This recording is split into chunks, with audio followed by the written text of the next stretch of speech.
Dios ha estado compartiendo, ha estado comparando, literalmente ha estado comparando dos familias, la familia de los hijos de Dios o la familia de Dios y la familia del diablo. Mientras que el ejemplo supremo del Hijo de Dios es el Señor Jesucristo, el ejemplo supremo del hijo del diablo es Caín. Y nosotros podemos ver esto de los versículos 10 al 16, que es lo que ya estudiamos anteriormente. Por ejemplo, vuelvo a leer otra vez el 3:10. Ahí inicia la comparación. En esto se reconocen los hijos de Dios y los hijos del diablo. Aquí va a hablar entonces de estas dos familias. En el versículo 11 dice que el hijo del diablo es Caín, que mató a su hermano porque sus obras eran malas. Literalmente lo que se refiere es que tenía un corazón malvado y lo único que podía salir de ese corazón malvado eran obras malvadas. El versículo 16 pone el ejemplo del Hijo de Dios y se refiere al Señor Jesucristo. Versículo 16, en esto conocemos el amor, en que Él puso su vida por nosotros. Ese es el ejemplo supremo del Hijo de Dios, del Señor Jesucristo. Solo hay dos familias y Juan entonces está explicando las evidencias que caracterizan a cada una de estas dos familias. Caín, como hijo del diablo, es desobediente a la voluntad de Dios, conoce la voluntad de Dios pero no la obedece y no amó a su hermano. Sin embargo, Cristo como hijo de Dios vive justamente y ama a su hermano hasta el punto de dar su vida por él. Mientras que Caín quita la vida, Cristo pone su vida. Mientras que Caín se fija en su orgullo lastimado, Cristo se fija en la necesidad más importante de la otra persona. Mientras que el hijo del diablo es hipócrita y fingido en su amor, Cristo es sincero y verdadero. Mientras que el amor de Caín se disfraza con palabras cercanas e incluso bíblicas, como hermano, porque era el hermano de Abel, Cristo viste ese amor con acciones palpables. Así que Juan está poniendo las dos grandes posibilidades. Realmente solamente es una posibilidad. El ejemplo supremo de la familia satánica es aquel que vive hipócritamente, fingiendo lo que no es y mostrando un amor que no existe. Pero en el fondo hay un corazón lleno de odio, de amargura, de inconformidad, de envidia, celos, rencores, planes de superioridad o planes para hacer caer a la persona. Ese es un Caín, indetectable, disfrazado, camaleónico, inconformado, no solamente con el hermano, sino incluso principalmente con Dios. Puede entender el mensaje de Dios, pero no quiere obedecerlo. Conoce la voluntad de Dios, pero no se sujeta a ella. En algún sentido, tiene una perspectiva de superioridad sobre los demás, a tal grado que puede justificar sus razonamientos e incluso llega a condenar a las personas. Y en este sentido, este Caín o estos Caínes se ponen al mismo nivel que Dios. Juzgan diciendo quién está bien y quién está mal. Decretan qué es lo correcto, qué es lo incorrecto. Él o la Caín murmuran, hablan mal, con desagrado, pero siempre de manera oculta, siempre con sus hermanos, los demás Caínes. Según el versículo 15, aborrece a su hermano. Todo el que aborrece a su hermano es un homicida. Si no fuera por la gracia de Dios, ese Caín sería un asesino, por la gracia común de Dios. Ese Caín sería un asesino. Y por otro lado están los Cristos, que sí es cierto, no son perfectos. Los cristianos no somos perfectos. Son lo peor del mundo, según 1 Corintios 2. Fuimos Caínes. Efesios 1, Efesios 2, estábamos muertos, amargados, insatisfechos, amábamos al mundo, teníamos una mirada terrenal, estábamos enterrados. Pero Dios les ha dado vida a estos Cristos o a estos cristianos. Han recibido el amor de Dios y ahora esperan el regreso del Salvador. Reconocen que Cristo murió por sus pecados y en la gracia de Dios se esfuerzan por vivir obedientemente la voluntad de Dios. Aun cuando no lo desea, el cristiano puede llegar a desmoronarse en oración por pedir fortaleza a Dios para que le ayude a obedecer. Estos son los que van creciendo en una perspectiva espiritual. No son perfectos, no tienen ya una aureola, pero van progresando poco a poco en esta vida, al rumbo a la santidad. Lo que estudiábamos hace un rato en la declaración doctrinal. Es una santificación progresiva la que va llevando. Saben los cristianos que este mundo se va a terminar y no ponen su esperanza en lo que este mundo puede ofrecer. Siendo dadivosos con sus hermanos, muestran compasión, misericordia. Aquellos que no se fijan en su necesidad, sino en la necesidad de otro. Aquellos que están muriendo por servir y se mueren en el servicio, estos son los cristianos. Aquellos que aman de palabras, sí es cierto, aquellos que hablan con palabras amorosas, pero también lo demuestran con hechos y en verdad. Aquellos que siguen el camino del Calvario, aquellos que son imperfectos, pero son santificados por la sangre de Cristo. No son perfectos, pero sí son fieles al Evangelio. Y esta es la única alternativa que nos está mostrando Juan aquí. Toda persona se encuentra en alguna de estas dos familias. El primer punto, la seguridad que da el amor. Versículo 19. Dice el versículo 19, y en esto conocemos que somos de la verdad y aseguramos nuestros corazones delante de Él. Juan asegura que la manera de tener la certeza de la vida eterna es amar de manera evidente, tanto con palabras como con hechos. Particularmente, obedecer el mandamiento que acaba de decir, que es el de amar a los hermanos. Este mandamiento de amar a los hermanos te permite asegurar tu corazón que realmente estás delante de Dios. Es decir, así como Cristo está delante de Dios. Observa por favor el 3.1, el 1.2, 1.2, pues la vida fue manifestada y nosotros la hemos visto y damos testimonio y os anunciamos la vida eterna. Escucha esto, la cual estaba con el Padre. Esa vida estaba con el Padre, es el Señor Jesucristo. Lee por favor el versículo 5. Este es el mensaje que os anunciamos. Dios es luz y en Él no hay tiniebla alguna. La vida, el Señor Jesucristo estaba frente al Padre, quien es luz. Y el Señor Jesucristo ha estado eternamente frente al Padre, quien es luz, quien no tiene pecado, quien es puro, quien es santo, sin mancha. Bueno, dice el versículo 3:19, en estos conocemos que somos de la verdad. ¿Quieres estar frente a la luz? Frente a Dios Padre que no tiene mancha, que no tiene pecado, así como el Señor Jesucristo. Esto es lo que te estoy diciendo. Amar a los hermanos te permite la seguridad de estar frente al Padre. Así como Cristo está delante de Dios en una íntima comunión, así el creyente puede tranquilizar su corazón, es decir, su conciencia, porque sabe con certeza que está en comunión delante de Dios. Y esta seguridad Juan la va a explicar a partir de dos palabras que aparecen ahí en el versículo 19. La primera palabra es conocemos. Significa tener la certeza absoluta. Tener la certeza absoluta. Es un conocimiento total, completo. No es un conocimiento progresivo, que poco a poco te vas dando cuenta de algo. Es un conocimiento total, completo. Y en realidad Juan está hablando en tiempo futuro. La traducción más adecuada debería de ser, en esto conoceremos. En esto conoceremos. Es decir, el amor ágape, dar la vida por nuestros hermanos, te confirma con la más plena de las certezas, o te confirmará con la más plena de las certezas que eres de la verdad. Y como consecuencia de saber que eres de la verdad, la obediencia a este mandamiento también asegurará tu corazón. Dice ahí el versículo. Y aseguraremos nuestros corazones delante de Él. Esta es la segunda palabra que habla sobre la certeza. Aseguraremos nuestros corazones delante de Él. No solamente te asegura que estás enfrente de Dios, sino también va a tranquilizar tu conciencia.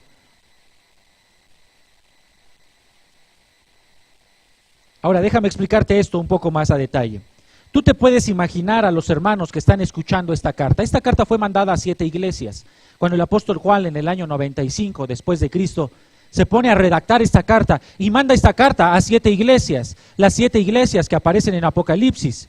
Él tiene su cuartel general, por decirlo así de alguna manera, en la iglesia de Éfeso. Él está escribiendo desde esa iglesia y está dirigiendo 7 iglesias.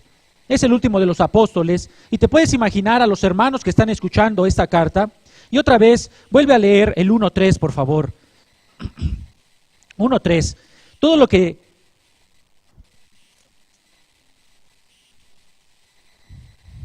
hemos visto y oído os proclamamos también a vosotros, para que también vosotros tengáis comunión. Para que también vosotros tengáis comunión. ¿Comunión con quién? Con nosotros, está diciendo. ¿Quiénes somos nosotros? Y está escribiendo el apóstol. Se está refiriendo a los apóstoles. Para que ustedes, cristianos, tengan comunión con los apóstoles. Puedes imaginarte un simple cristiano escuchando la lectura de una carta de el último apóstol que queda. Es el último apóstol que queda y es viejo. Y no solamente es el último apóstol, sino que es el apóstol amado. Así le llama el Evangelio de Juan, el discípulo amado.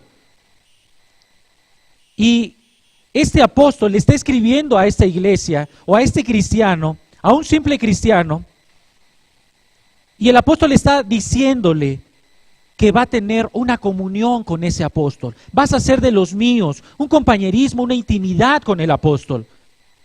Piensa en tu héroe favorito de la Biblia, ya sea actual o ya sea de la historia, en algún personaje bíblico de la historia. E imagina que te escribe una carta y te dice, te escribo esta carta para que sepas cómo puedes llegar a ser uno de mis más íntimos amigos, a ser uno de mis amados íntimos. Él es el último de los 12, el resto ya fue martirizado, ya todos han muerto. Pedro fue crucificado, Pablo le cortaron la cabeza, Santiago fue degollado, todos han sido muertos ya. Solo queda el viejo Juan diciendo y está escribiendo esta carta para que permanezcan, para que tengan comunión con ellos. Pero continúa leyendo el versículo 3 y dice, y en verdad nuestra comunión es con el Padre y con su Hijo Jesucristo. Aquí está el viejo Juan, primero entusiasma a los hermanos diciendo que tendrán comunión con él y después les sorprende con esta tremenda verdad. Y es como si les estuviera diciendo, lo que yo te ofrezco es insignificante, mi comunión tiene valor porque tengo compañerismo con Cristo y con el Padre. Esa es la comunión verdadera que te ofrezco, una comunión con el Padre. ¿Quieres tomarla? Es decir, es como si Juan estuviese diciendo, yo soy viejo, pronto voy a morir, ya no hay ninguno de los apóstoles entre ustedes, ya todos nos hemos ido. ¿Y sabes a dónde hemos ido? Hemos ido a un lugar que nosotros conocemos, los apóstoles. Sabemos a dónde vamos. Yo sé a dónde voy, dice el apóstol Juan. ¿Quieres tener comunión conmigo? ¿Quieres ir a donde yo voy? En verdad que esta comunión es con el Padre y con el Hijo Jesucristo. Soy viejo, pero sé a dónde voy. ¿Quieres tener la certeza de que estarás ahí con nosotros y con el Padre y con el Hijo? Ahora, ¿por qué Juan les tiene que decir esto a estas 7 iglesias? ¿Por qué tiene que hablar sobre comunión con el Padre y con el Hijo? Porque no la tenían. No tenían esa comunión. No conocían a Dios realmente. Y esto es verdaderamente sorprendente. Porque estamos hablando de las 7 iglesias que recibieron esta carta, entre las cuales se encuentra Éfeso, como yo ya les mencioné hace un rato. Y sí, escuchaste bien, la iglesia de Éfeso, la misma iglesia donde estuvo ministrando por 3 años y medio el apóstol Pablo. La misma iglesia donde su discípulo amado de Pablo, Timoteo, dejó su juventud hasta ser martirizado. La misma iglesia a la que el propio apóstol Pablo le escribió una carta. Es esa misma iglesia. Es la misma iglesia donde ahora está Juan y es la misma iglesia que verá cómo es martirizado el viejo Juan cuando es aventado a una cazuela de aceite hirviendo según la tradición. Es la misma iglesia a la que el Señor Jesucristo le dice en Apocalipsis que ha perdido su primer amor. Son muy eruditos esa iglesia, pero no amaban a los hermanos. Y Juan les está escribiendo para que sepan con certeza cómo tener o cómo saber si tienen vida eterna, cómo saber si tienen comunión con el Padre y con Cristo, porque a pesar de todas estas personalidades que han desfilado por su púlpito, no tenían comunión con Cristo. no tenían comunión con Cristo. ¿Quieres conocer cuál es el hilo negro de la comunión verdadera con Dios y con el Hijo? ¿Saber qué es lo que realmente te va a dar la certeza total y plena? ¿La confianza que tenía el viejo Juan? Regresa al 3:19. Con este contexto, regresa al 3:19 y vuelve a leer. Y en esto conoceremos que somos de la verdad y aseguraremos nuestros corazones delante de Él. En esto se refiere a una vida caracterizada por el amor. La palabra esto se está refiriendo a lo que hemos explicado de los versículos 10 al 18. ¿De qué familia eres? ¿De la familia de Caín o de la sangre de Cristo? Si eres de la sangre de Cristo, en eso conocerás con certeza, sin lugar a dudas, que tienes comunión con Cristo y con Dios Padre, que tendrás comunión con los apóstoles, que podrás ver ahí a este hombre que está escribiendo esta carta, que podrás ver ahí a Pedro, a Juan, a Mateo, a todos los grandes, a Elías, a Moisés, a Enoc, podrás verlos ahí, que tendrás una verdadera comunión con Cristo. Obedecer verdaderamente este sencillo mandamiento te asegura que tienes una comunión verdadera con el Padre y con el Hijo, te asegura que has pasado de muerte a vida, te asegura que eres eterno, que permaneces en la familia de Dios, que Cristo aboga por ti, que Dios te perdona tus pecados, que eres de la luz, que estás enfrente de Dios Padre. En esto no hay otra cosa. Pero no solamente asegura que eres de la verdad, sino que también asegura tu conciencia, tu corazón. No tendrás temor de la muerte porque sabes a dónde vas.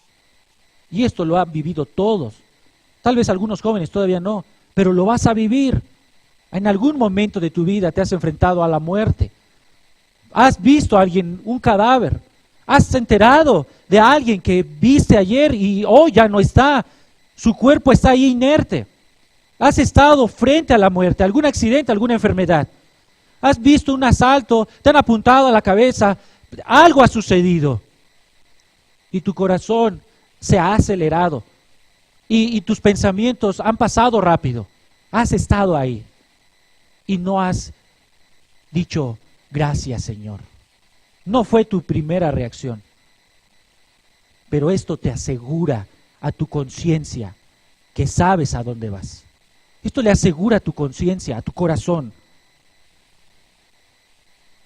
Y en esto conocemos que somos de la verdad y aseguraremos nuestros corazones delante de Él. Enfrentarás con seguridad la muerte, anhelarás ver a Dios porque estarás limpio. Sabrás que Dios te recibirá con los brazos abiertos. O de otra forma, tu conciencia no te acusará. Cuando venga la crisis de fe, porque también puede ser que tengas crisis de fe y la tendrás. En algún momento de tu vida vas a tener alguna crisis de fe. Cuando venga esa crisis, tu conciencia te levantará. El Espíritu Santo estará dando testimonio a tu conciencia, a tu corazón, que realmente eres hijo de Dios, porque has hecho lo esencial de la familia de Dios.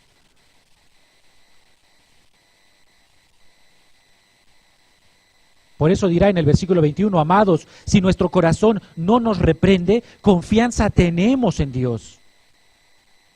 Sin embargo, déjame abrir esto un poco más. ¿A quién de ustedes no le ha reprendido su corazón, su conciencia, porque no ha obedecido a Dios? ¿Hay alguien aquí o en la historia donde su conciencia no le ha estado martillando porque ha desobedecido a Dios? A todos. Nuestra conciencia nos ha estado martillando, del diario realmente.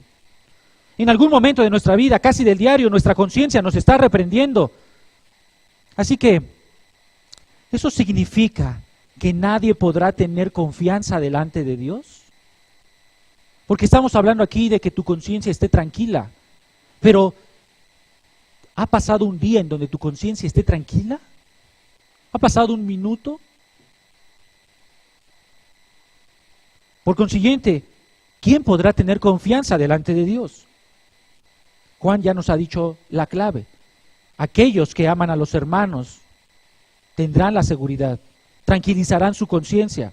Pero entonces, hoy tu confianza te está afirmando que estás bien con Dios en cuanto al amor a los hermanos, en cuanto al amor a la familia, en cuanto al amor al hijo, al esposo, a la esposa. ¿Hay plena convicción de eso? Sin estarte autoengañando, siendo transparente contigo mismo. Desmiénteme si no es verdad que algunos de ustedes están sintiendo ahorita una tensión en su interior, porque creen que Jesucristo es verdaderamente su Señor y su Salvador, pero al mismo tiempo saben que han fallado al amar a los hermanos. ¿No es verdad eso? Y el problema sigue siendo la manera entonces, ¿cómo podemos vivir amando? ¿Cómo podemos amar? Y hermanos, he visto en mi vida y veo rostros ahorita cansados, armaduras magulladas, cicatrices a medio sanar. Muchos hemos intentado amar, perdonar, servir, olvidar, sonreír siquiera, pero no lo has podido hacer. Y antes de responder el cómo hacerle para amar, déjame explicarte el siguiente versículo porque es de gran ánimo para todo aquel que ha salido derrotado en la batalla del amor bíblico. Escucha esto, versículo 20. Pues si nuestro corazón nos reprende, mayor que nuestro corazón es Dios y Él sabe todas las cosas. Ahora Juan habla de la misericordia y compasión que tiene Dios por el creyente que se esfuerza por obedecer. Pero en ocasiones no puede hacerlo porque el remanente de pecado que hay en su vida nos impide obedecer. Nos gana la batalla el pecado en ocasiones. Pues si nuestro corazón nos reprende, mayor que nuestro corazón es Dios y Él sabe todas las cosas. Cada uno de nosotros ha sentido la condenación o el remordimiento de nuestra propia conciencia cuando pecamos en contra de un hermano, cuando no perdonamos, cuando no amamos, cuando no obedecemos. Por ejemplo, esto es vergonzoso, pero en cierta ocasión mi esposa se cayó, algunos de ustedes lo recuerdan. Y una hermana quiso ayudarle y yo con enojo por lo que había sucedido la aparté bruscamente. Al instante, al minuto, mi conciencia comenzó a martillar. Chac, chac, chac, chac. Intenté pedir perdón, pero el mal ya estaba hecho. Esta es la condenación en nuestro corazón, nos hace cuando cometemos algo que sabemos que ha hecho daño al hermano, a la hermana. Traernos a la mente que estamos desobedeciendo. En el versículo 24 dice Juan que esta acción del corazón es en conjunto con el Espíritu Santo que tenemos morando en nosotros. Versículo 24, y en esto sabemos que Él permanece en nosotros por el Espíritu que nos ha dado. El Espíritu Santo junto con nuestra conciencia nos están martillando, nos están haciendo reconocer cuándo estamos pecando. En otra parte de la Escritura, Pablo dice que su Espíritu nos convence de pecado. Y quiero contestar la pregunta que les he estado planteando. Entonces, ¿cómo le puedo hacer para amar? Y esta es parte de la respuesta. Primer punto de la respuesta. Es respondiendo a la acusación de tu conciencia con arrepentimiento. Respondiendo a la acusación de tu conciencia con arrepentimiento. A tu conciencia le puedes responder de dos maneras. Bueno, podrían ser tres, pero aquí me voy a concentrar en dos solamente. Con dolor, pero sin arrepentimiento. Con dolor, pero sin arrepentimiento. Y aquí tenemos a las personas que cuando muere alguien, se están dando golpes de pecho porque no hicieron algo mejor cuando esa persona vivía. Este es un sufrimiento destructivo, como el de Judas, que después de que Cristo es condenado, siente dolor, entrega las monedas, no se arrepiente, pero muere, se mata. O es algo similar a lo de Caín, que después de haber matado a su hermano y recibir el juicio de Dios, ahí sí está clamando, esto es grande para mí, pero no se arrepiente. Más bien, la respuesta que espera Dios de la confrontación que hace tu conciencia es una respuesta de dolor con arrepentimiento. Y esta es la tristeza que bíblica. Vayan por favor a 2 de Corintios 7:10. 2 de Corintios 7:10. En el contexto, Pablo les está escribiendo una fuerte carta a los corintios y ellos se habían sentido mucha tristeza porque fueron confrontados y Pablo les explica ahí en el versículo 10, 2 de Corintios 7:10, porque la tristeza que es según Dios produce arrepentimiento para salvación. De que no hay que arrepentirse, es decir, esa tristeza no deja pesar, esa tristeza no te deja avergonzado, esa tristeza te da paz, pero la tristeza del mundo produce muerte. Ahora regresando a Juan y aplicando 2 de Corintios 7:10, Juan está diciendo que nuestro corazón llegará a condenar al creyente y esta condenación debe ser para producir arrepentimiento. Si tu corazón te condena, la manera de reaccionar es arrepentirte y rogar a Dios que te ayude a amar al hermano. Es por esto que Juan continúa diciendo, Dios es mayor que nuestro corazón. Ahí en el versículo 20.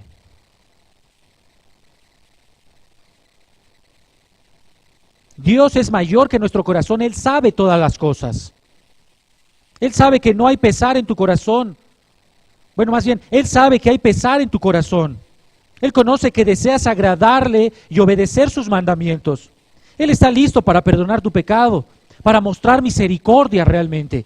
Él está listo para asistirte en la falla de amor. Y déjame darte un ejemplo hermoso de esto. Ve por favor al Evangelio de Juan.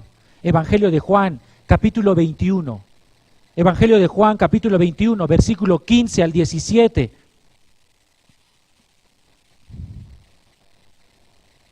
Evangelio de Juan 21, 15.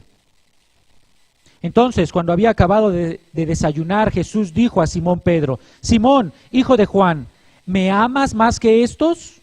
Pedro le dijo, sí, Señor, tú sabes que te quiero. Jesús le dijo, apacienta mis 16, y volvió a decirle por segunda vez, Simón, hijo de Juan, ¿me amas? Pedro dijo, sí, Señor, tú sabes que te amo. Jesús le dijo, pastorea mis ovejas. Versículo 17, le dijo por tercera vez, Simón, hijo de Juan, ¿me quieres? Pedro se entristeció porque la tercera vez le dijo, ¿me quieres? Y le respondió, Señor, tú lo sabes todo. Tú sabes que te quiero. Jesús le dijo, apacienta mis ovejas. Cuando Pedro es confrontado por el Señor después de su resurrección, Pedro apela a la conciencia de Cristo. Señor, tú sabes todas las cosas. Tú sabes que mi intención es amarte. Tú sabes que realmente quise estar ahí contigo. Tú sabes que realmente no quería apartarme.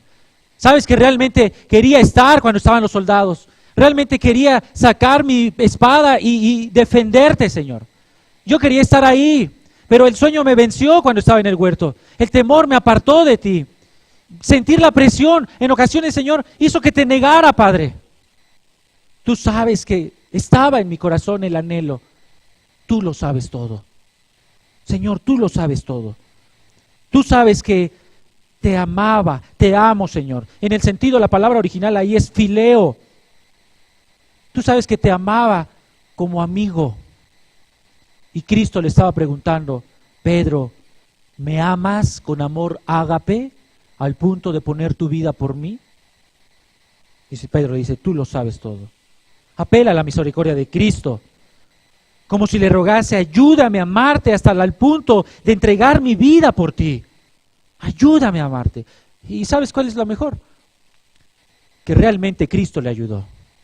Y Él entregó su vida por Cristo. Fue el único apóstol que fue crucificado como el Señor Jesucristo. Y cuando fue crucificado, Él dijo, yo no quiero ser crucificado como Cristo, porque ese es un honor muy grande para mí. Y lo crucificaron de cabeza. Pero antes de crucificarlo, primero crucificaron a su esposa para que viera el dolor, según la tradición. Y él estaba sufriendo y solamente le decía a su esposa, no te olvides de Cristo, acuérdate de Cristo. Y después él fue crucificado.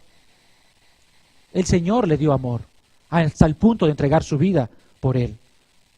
Al final Cristo le anima a Pedro, pastorea mis ovejas. Con ese amor imperfecto, pastorea en mis ovejas, que yo lo voy a hacer perfecto. Y esto es de gran ánimo, hermanos, porque nuestro Dios no es un ogro que te condena a la primer falla. Si en verdad hay arrepentimiento en tu vida después de que tu corazón te está martillando, ten por seguridad que Dios conoce tu dolor si es un dolor genuino. Él desea que nos amemos y nos anima, y Él te va a perdonar cuando te arrepientas verdaderamente. Regresa a 1 de Juan 1:9. Si confesamos nuestros pecados, Él es fiel y justo para perdonarnos los pecados y para limpiarnos de toda maldad. Escucha lo que dice el 2:1. Hijitos míos, os escribo estas cosas para que no pequéis, y si alguno peca, abogado tenemos para con el Padre, a Jesucristo el justo. Así que si hasta aquí te reconoces como un perdedor en cuestiones del amor, no te des por vencido. Que la tristeza que has llegado a sentir te conduzca al arrepentimiento por la gracia de Dios, y realmente ese es el primer paso para amar bíblicamente.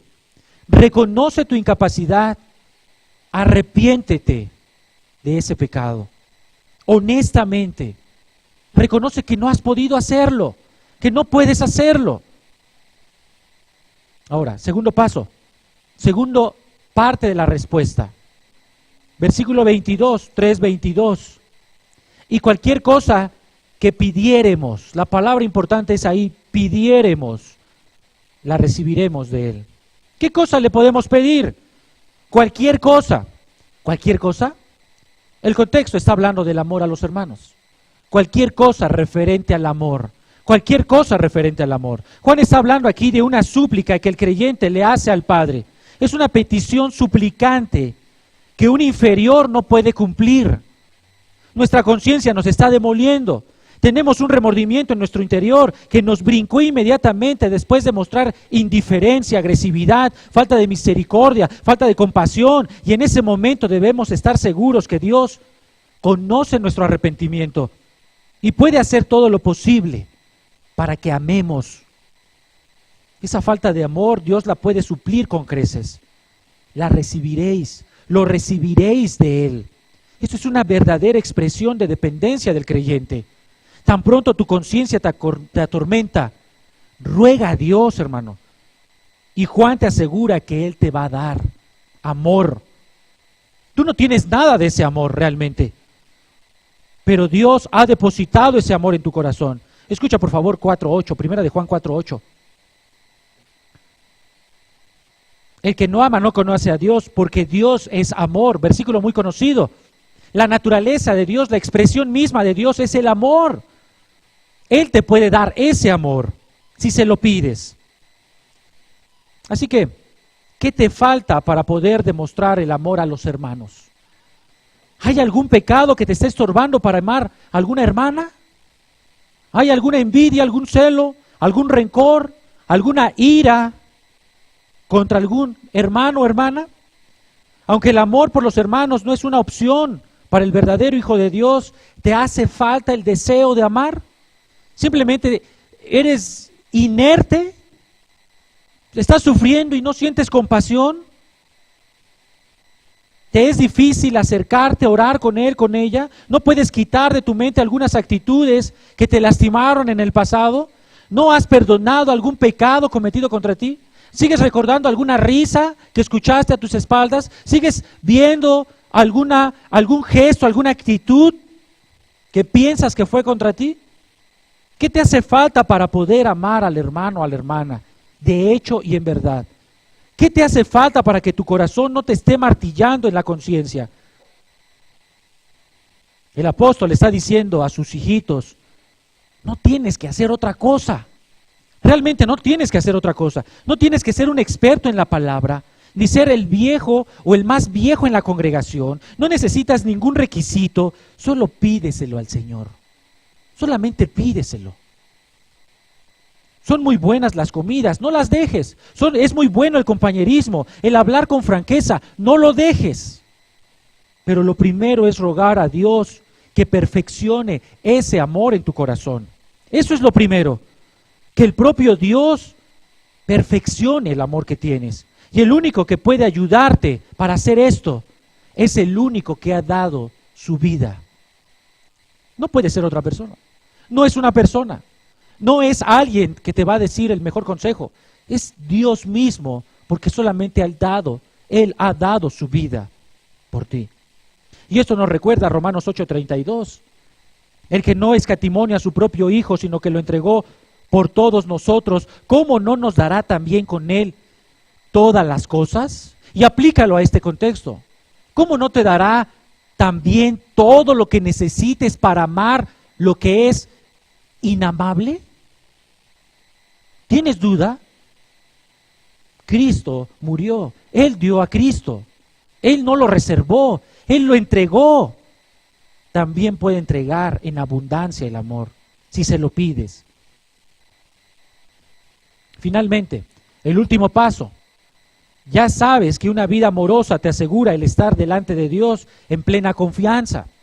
Sin embargo, muchas veces fallamos, así que la respuesta a esa falla es el arrepentimiento genuino. En segundo lugar, la oración suplicante. Y en tercer lugar, la obediencia. La obediencia. Escucha por favor, versículo 22. 3:22. Y cualquier cosa que pidiéramos la recibiremos de Él, porque guardamos sus mandamientos y hacemos las cosas que son agradables delante de Él. Nuevamente, puedes estar seguro que Dios te concederá todo porque eres obediente a su voluntad. Así que aquí puedes encaminar. ¿Qué es lo que puedes pedir? Todo lo referente al amor, en este contexto. ¿Y qué cosas referente al amor? Todo lo que sea acorde a la voluntad de Dios. Porque tu vida es agradable delante de Dios cuando haces la voluntad de Dios. Tu vida es buena cuando haces la voluntad de Dios. Esa es la misma certeza que vivió el Señor Jesucristo. Juan 8:29 dice, porque el que me envió conmigo está. No me ha dejado solo el Padre, porque yo hago siempre lo que le agrada. De la misma manera, el Padre no te va a dejar solo en esta tarea. Estarás diciendo, has estado pensando, es que, hermano, no conoces a esta persona. No lo conoces realmente. No sé qué sucede. He hecho todo. No has hecho todo. No has hecho todo. No has soportado, como dice Hebreos 12:2, no has soportado hasta el punto de derramar sangre. Y aquí está diciendo Cristo, si haces la voluntad de Dios, Él no te va a dejar solo en esta tarea. Versículo 23 de 1 de Juan 3:23, y este es su mandamiento, escucha nuevamente, esta es la voluntad de Dios, que creamos en el nombre de su Hijo Jesucristo y nos amemos unos a otros como nos lo ha mandado. ¿Crees lo que estás escuchando acerca del amor de Cristo? ¿Realmente lo crees? ¿Crees que Él murió por ti? ¿Honestamente puedes depositar tu confianza? Ya no pongas excusa ni te justifiques. Simplemente acepta lo que dice la Biblia sobre Cristo y sobre lo que has escuchado del amor. No te resistas más. Deja de poner argumento sobre argumento. Justificación, simplemente lo puedes afirmar. ¿Lo crees plenamente? Esa es la voluntad de Dios. Que creamos en el nombre de su Hijo Jesucristo. Así que hermanos, este tipo de amor no se produce de voluntad humana. Esto es imposible hacerlo. Esto no lo puede hacer cualquier persona. Es probable que alguno de ustedes esté batallando, realmente están batallando con la falta de amor por alguien. Y es probable que tengan la buena intención de mostrar verdadero amor, de acercarse con el hermano, con la hermana, pedirle perdón, de llamarlo en la semana, de suplir alguna necesidad que conoces que tiene. Y Juan está diciendo que esa intención, el deseo de obedecer a Dios, será una realidad cuando te arrepientas, cuando ores pidiéndole a Dios que te supla ese amor y cuando obedezcas, cuando creas realmente que Cristo puede ayudarte. Rogarle a Dios que Él sacrificó a su Hijo realmente por ti. Estos dos mandamientos van de la mano, creer y en consecuencia amar. Si crees en Cristo, puedes amar. No hay otra vuelta, porque el amor solamente va a proceder de Cristo. Versículo 24, el que guarda sus mandamientos permanece en Dios y Dios en él. Deja que Dios sea tu hogar para ti y sé tú el hogar para Dios. Permanece en Dios y deja que Dios permanezca en ti. Arrepiéntete, ruega por Dios, que te supla el amor y obedece. Haz lo que tengas que hacer. Tareas sencillas. Recuerda, no te está pidiendo, Juan, que pongas tu vida o que dones un riñón. El ejemplo que nos puso, versículo 17, es compartir bienes de este mundo. Compartir bienes de este mundo, sin que afecte la prioridad de tu familia. Pero si lo puedes hacer, hazlo. Y no es la única forma, hay muchas más formas de hacerlo. Acercarte, hablar, perdonar, sonreír, tener compañerismo, amar realmente. Termino con esta cita de Jerónimo. Cuando el venerable Juan ya no podía ir a pie a las reuniones de la iglesia, sino que era llevado por sus discípulos, siempre pronunciaba la misma salutación a la iglesia. Les recordaba aquel singular mandamiento que él había recibido de Cristo mismo, el que comprendía todos los demás y formaba el distintivo del nuevo pacto. Decía el venerable Juan: hijitos míos, amaos los unos a los otros. Cuando los hermanos presentes, cansados de oír las mismas palabras tantas veces, le preguntaron: ¿por qué las repites tanto? Respondió: porque es el mandamiento del Señor, y si éste se cumple, basta. Para tu vida social, ama a tu hermano y haz lo que quieras. Ama a tu hermano y haz lo que quieras. Oremos, hermanos. Amado Señor, te agradecemos por tu hermosa palabra. Y Señor, nuevamente te pido que perdones nuestro corazón, nuestra persona toda completa, Padre, porque realmente, Señor, manos puedo guiar el impulso de tu amor. Lávame en tu sangre salvadora.